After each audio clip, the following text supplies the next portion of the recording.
Hey everybody, I hope and pray that you're doing well today as we come to our word from the word. And today that word is contingent. Contingent.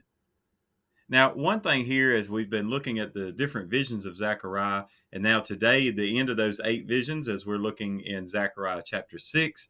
And the first part of chapter 6 gives us that eighth and final vision. And then most commentators agree this is the end of kind of the apocalyptic type prophecy that he gives that spans all the way to the end times. And there's a lot in view here in the last portion of this from verses 9 to 15, and some of it is looking at the fact that there would be a priest and king in one, foreshadowing Jesus Christ the Messiah.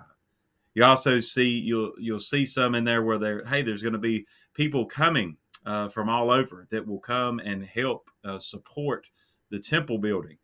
And so there's some, again, as most prophecy is, there's some that really means something to that audience at that time. There's something in their near future, something that we can take and apply today, and then something still yet for the future for all of us.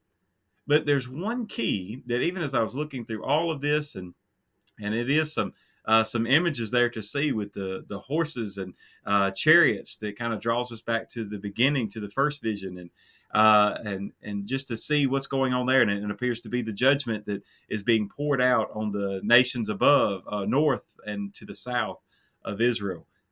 But here, then you see, even you can see clearly the messianic branch of Jesus Christ fulfilling that role of both king and priest when the time comes.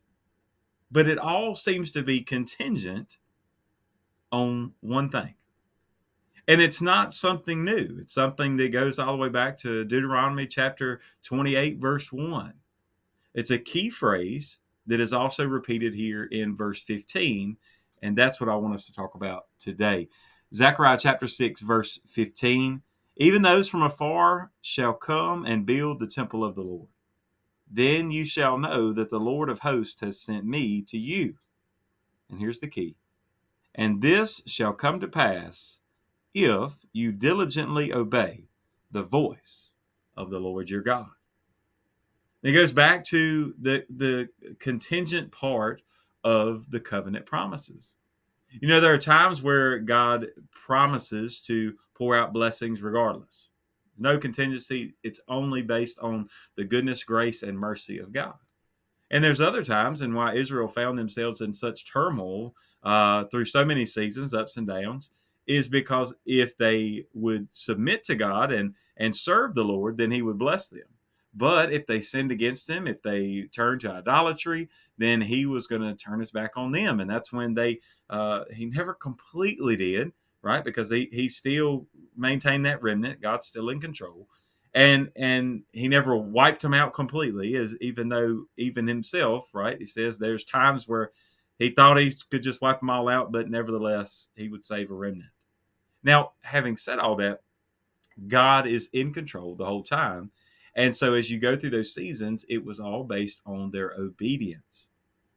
Now, you think about today, and then even in the future for Israel is the same. You take that same path, and if they will be diligent to seek Him at that point, then they will receive their eternal blessings. Now, to look at us today, you say, well, hey, look, man, we've got grace. This is the age of grace. We don't live by the law anymore. And I always point you back to what Paul said in Romans, right? Because of grace, should we sin more? He said, absolutely not. You know, are we supposed to sin so that grace will then abound because of our sin? No, that's absurd. And that's spitting on the cross and denying everything that Christ has done, and really not even beginning to understand the depth of our sin. But here, to see this promise reiterated, that hey, all these things are going to happen, that even the temple rebuilding that was going on with Zechariah, and to think about the things that they were facing, he says, look, I'm giving you all these things and telling you all these things that are going to happen, but if you do not obey, that's not going to happen. Right? I mean, you think about how many times we have missed out on the blessings of God in our lives because we weren't obedient. I can't help but mention, even last night, we were just talking about in Bible study, we were talking about the first catch of fish. And as you know, they tell Peter, hey, Peter, launch out a little into the deep and let down your nets.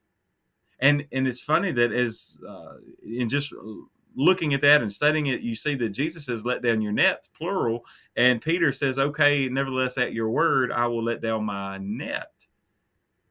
And we were talking last night. I mean, you think about how sometimes even our partial obedience is still blessed by God, but how much our complete obedience would be blessed even more. Now, let's be honest too, that there are times when we do that on purpose. And I mean, if we're not being fully obedient, then we're being disobedient. And so here, you notice that he says, if you'd be diligent, diligent to seek him, diligent to serve him, diligent to go after God. You know, I think it's something to realize that it comes from a God who understands our weaknesses, and his strength is made perfect in our weaknesses. That if we will just diligently trudge on, if we will diligently put one step in front of another, if we will diligently serve him, if we will diligently do all the things that he's asked us to do.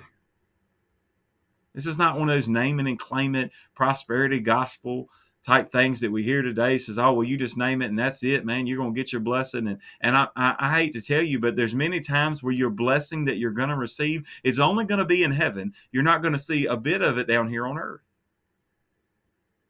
Because sometimes that's the way that God works. And his plan is perfect. His way is flawless. Even though we may not see that now, there's coming a day where we'll look back and we'll see that it is. But today, just think about it this way.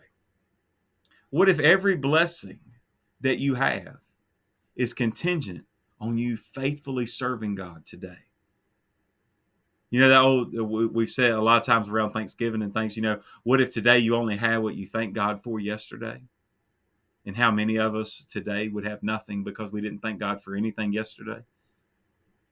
I wonder today if the blessings and the closeness and the relationship with God that we have today, if it was based on how diligently we sought him yesterday, I wonder what our relationships would look like today. Well, the good thing is that today can be how diligently you're going to work for tomorrow. So today, are you going to be realizing, are you going to be able to understand and realize that God just simply wants you to serve him and to love him with your whole heart, your whole mind, your whole body, your whole soul, with everything that you have. And love your neighbor as yourself. That's what he says, right? That's the command. Love the Lord your God with everything that you have and your neighbor as yourself. I tell you what, it's something to look back and think about how their work was contingent, God's blessings on them as a nation was contingent on their faith. If our blessings today are contingent on our faith, what in the world are we missing out on because we lack faith today? God bless you, and I pray you have a great, great day.